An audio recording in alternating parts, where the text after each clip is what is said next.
Hello, dear. Oh, sweetheart, don't look so shocked. Are you really that surprised to see me again? I did tell you that I wouldn't let the last time be the last time we saw each other, didn't I?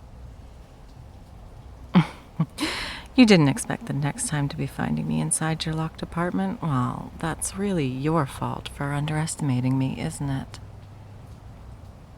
Besides, this place is barely big enough to even be considered an apartment anyway.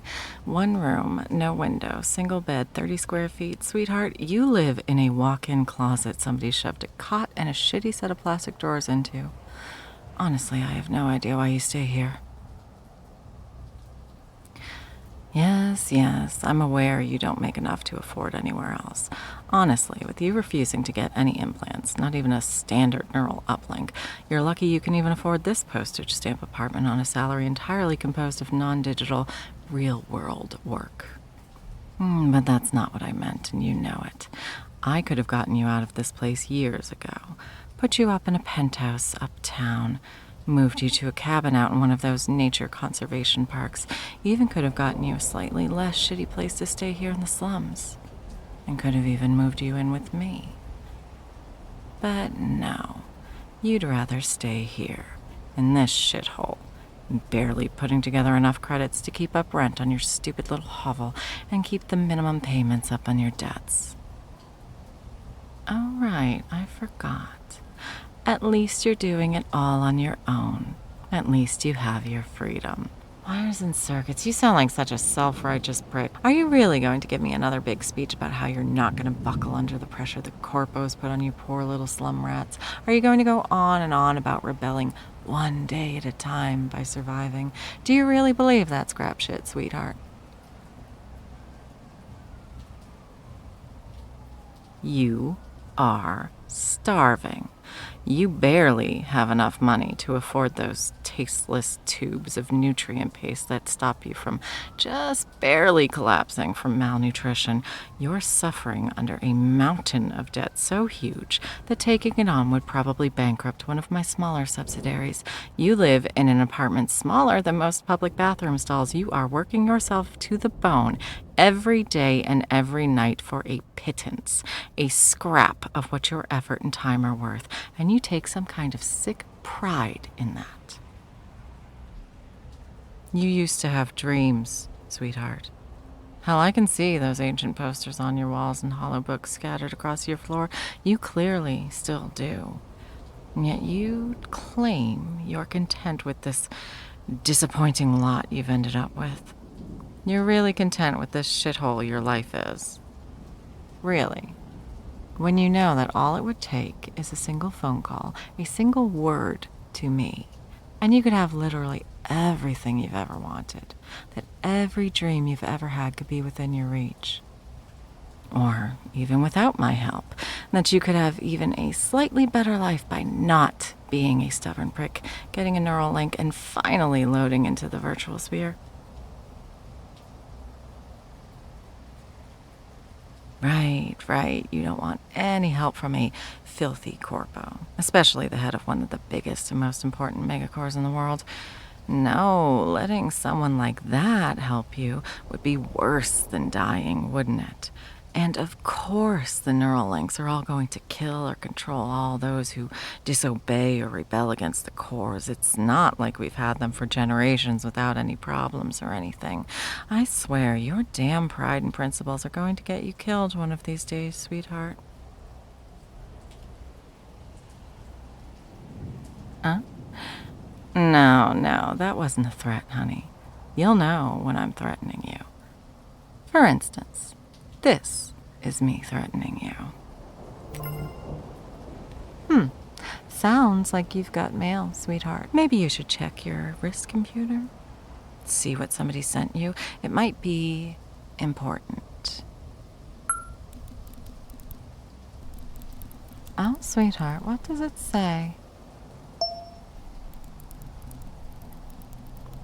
Someone just bought the rights to all your debt.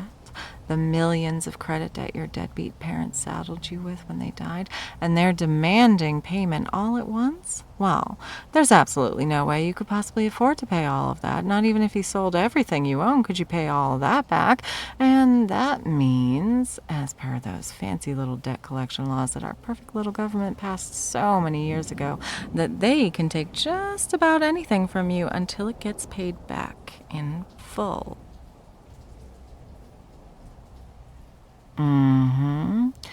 Anything. You wouldn't know because you've avoided the digital sphere up until now, but debt slaves mining data, processing information, or working as entertainment to pay off their debts is not uncommon. They're generally stuck in a locked cell smaller than your apartment, permanently jacked into the virtual sphere until their debts are paid off. Or, more likely, until they die, considering the average debt of the people who end up as debt slaves. After a certain point, being jacked into the sphere that long, your mind always working even as your body sleeps, it just sort of wears you down until one day you just stop functioning, stop having any brain activity at all. The body breathes, the heart beats, but no one is home anymore. So sad, really. Oh, trust me, darling, they will make you jack into the sphere. You've always been right about one thing. Megacores and the people who run them are greedy, selfish bastards. I've never denied that fact about me or any of my brethren. This company could easily force you to get the neural implant, add the trumped-up cost to your debt, and then jack your mind into the virtual sphere against your will. They wouldn't even bat an eye, I imagine. Why am I so confident that's what will happen? Well, because it's standard business practice, sweetheart. Everybody does this. It's the easiest and cheapest way to get an endless stream of unpaid, constantly on-the-clock workers. Also, because it was one of my subsidiaries that bought your debt. Oh, don't give me that. Are you really that surprised, darling? I show up in your apartment out of nowhere, and you suddenly have a corporation buy out your entire debt and demand payment they know you can't give. What are the odds? You knew it was me, but some part of you was hoping I was better than that. Oh, that's sweet, honey.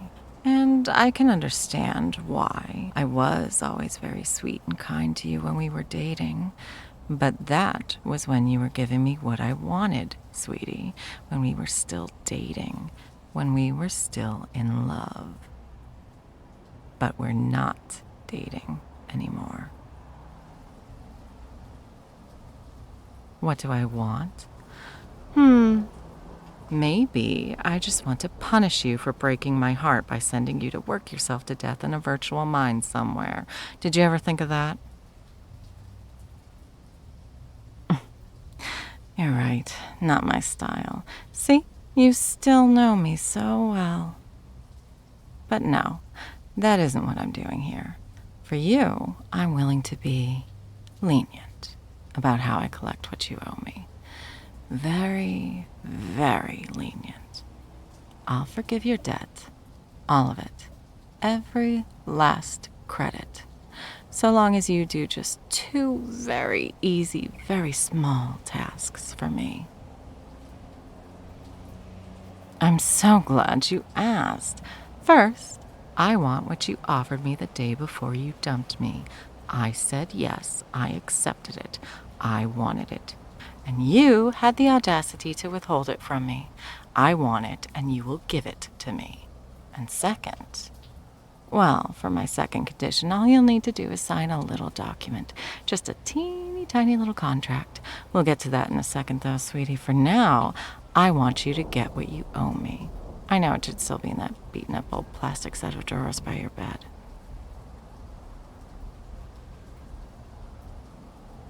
Now.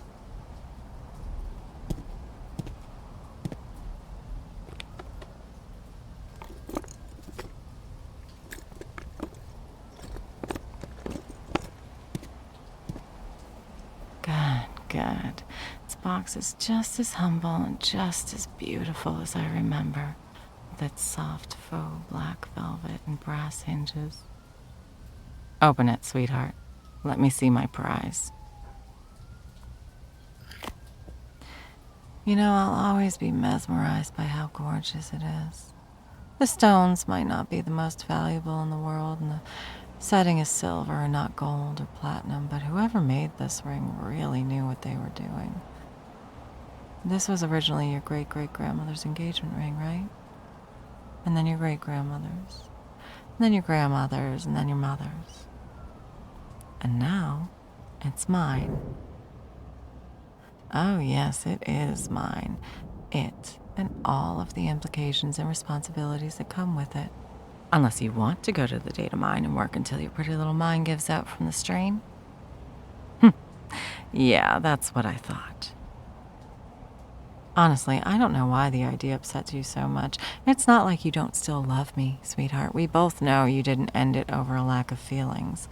If that had been the reason, you wouldn't still keep that picture of me and you sitting at our favorite cafe as the background on your wrist computer. You would have had another girl by now, or at least in the last, 2 years? But you still keep that picture as your background, and you still haven't even tried to find anybody after me.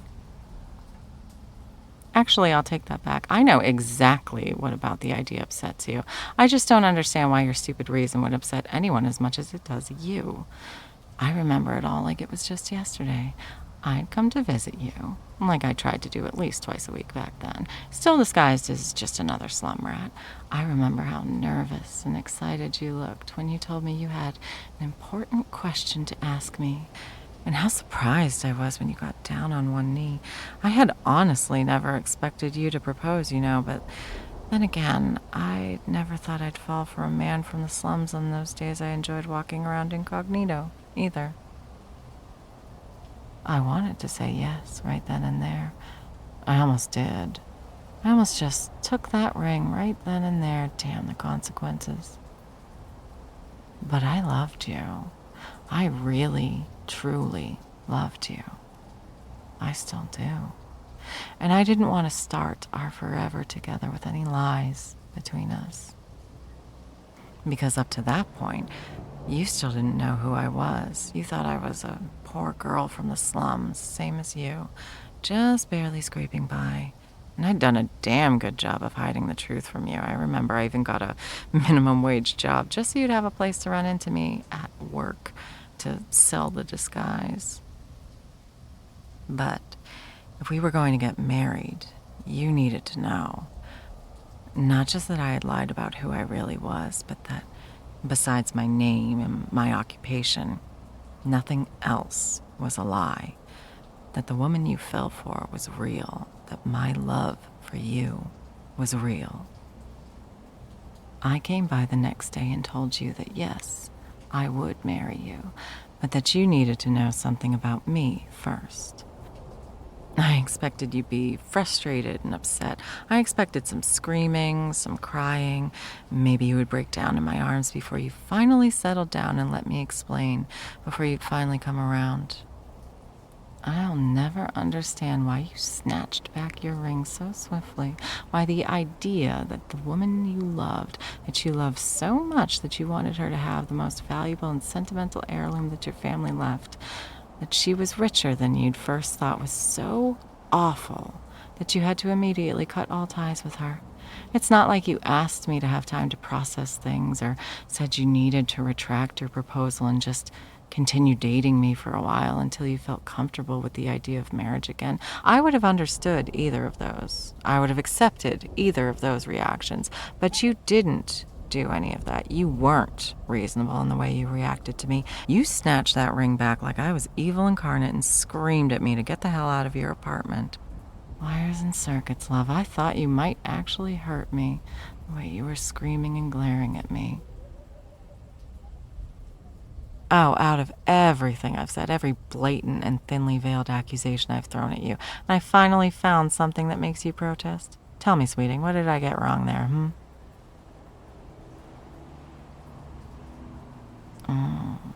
You wouldn't have hurt me, huh? No matter how angry I made you. Thank you, sweetheart. I know it must be hard for you to prove my suppositions about your love for me correct by admitting that. that you care about me too much to hurt me.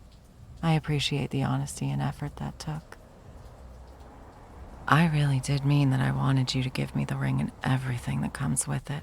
When I said I wanted what you offered me that day, I wasn't just talking about the ring. You offered me a lifetime with you, and I said yes. The fact that you then kept yourself from me for 2 years is vexing, to say the least, but I am generously willing to forgive all of that, so long as you keep your word now. So long as you marry me, I'll let it all be water under the bridge. Mostly. Though you'll likely be paying for that little stunt in our bed for a long, long time, sweetheart. Oh, look at you blush, and you tried to pretend that you weren't pining for me so hard your whole chest hurt with the strain of my absence these last 2 years. But you were, weren't you? Your stupid pride made you hate yourself for it, but you've been feeling empty inside since you kicked me out, haven't you? Like someone opened up a hole in your chest and you were walking around hollow and aching. Yeah, I thought so. I don't even care if you look so grudging and ashamed when you admit it, love. So long as you do. So long as you can't help but admit your affection, that's all I need. We can fix everything else with time. So long as you can't deny your feelings for me. I'm content to have patience with you on a great many things. Not everything, though, sweetie. We've put off the second part of you paying your debts to me for long enough. Here, I just sent you the document. Sign it, and your debts will be forgiven. And then we can get out of this shithole and get you moved into my penthouse suite. Well, yes, I suppose you can read it first if you must. I just don't see why it matters. You don't exactly have anything you can use to negotiate terms. So unless you want to directly enter my care as an indentured servant, you really don't have any other option than to sign it. You just want to know what you're getting into, huh? Fair enough, I suppose. But be quick about it, will you? I've waited for our wedding long enough, and every minute we waste is one we could have spent planning the ceremony. Oh yes, we will be getting married as soon as possible. I'm not waiting longer than a week at the most. Now, read your contract so we can go.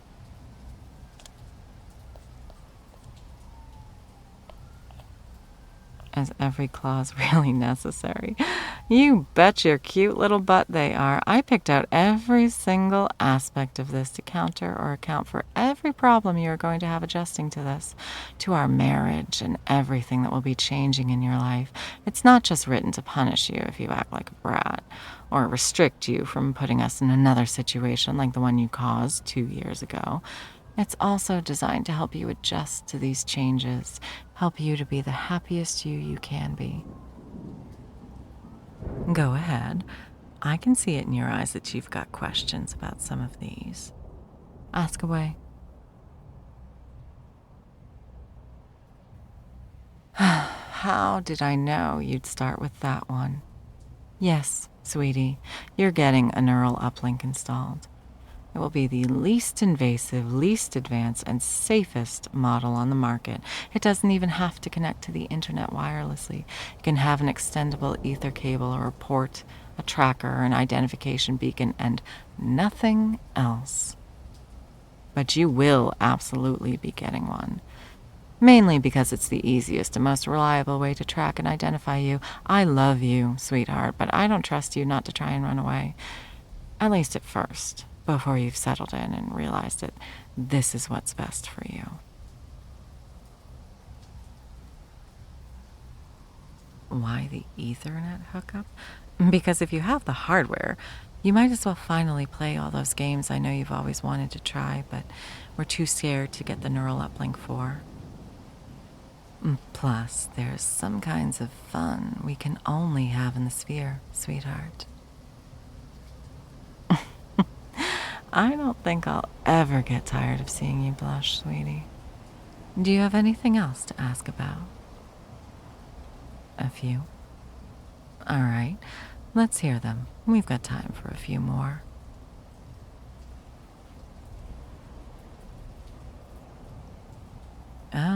goodness, I'm not surprised you were curious about that one.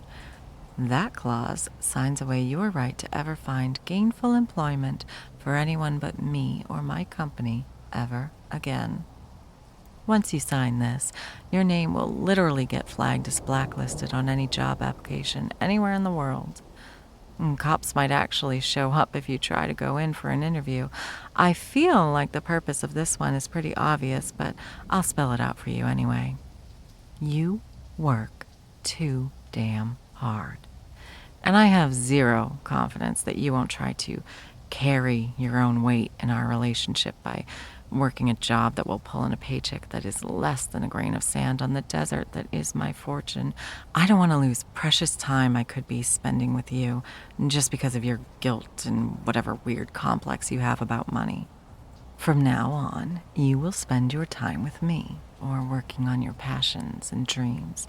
No more back-breaking, soul-crushing work for assholes that don't care about you. You'll spend your days actually enjoying yourself, and you will learn to relax and indulge in the things that you actually want to do instead of what you need to do. Do you understand? Well, I wasn't expecting a quiet little thank you for that, but you're welcome, sweetheart. Do you see now that I'm just looking out for you? I'm not doing this out of cruelty, sweetheart. I'm doing all of this because I care about you, and I want you to be happy. And because, for whatever reason, you seem incapable of making yourself happy on your own, I will happily take charge of that for you, even if I have to fight tooth and nail against your stubborn pride to do it. Any more questions, sweetheart? Oh, honey, you're blushing even harder now. Just one more question. You must have found a very interesting clause. Which one was it? Oh, that is a good one, yes. It's pretty much all there in black and white for the clause, sweetheart. Very cut and dry. Within the first 5 years of our marriage, I want to have at least 2 kids. I'd love more, of course, but 2 will do. For the first 5 years, at least. Is that going to be a problem for you, sweetheart? You've always talked about wanting a family, wanting kids. Has that changed? No? Then, are you nervous about actually making at least 2 children with me, sweetheart? Oh, darling, you're much, much too easy to tease. I forgot how much I missed that. Now, are you done with your questions, sweetheart? Yeah? Good. Then sign it, and we can finally go home.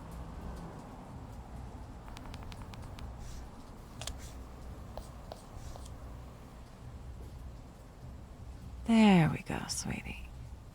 Finally. You're all mine. Just as you should have been 2 years ago. Come here.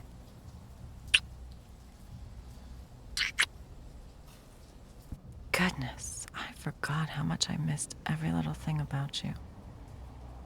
But that's all over now. I'll never have to miss you ever again, my soon-to-be husband. Now come along. We're getting out of this shithole of an apartment, and we are never coming back.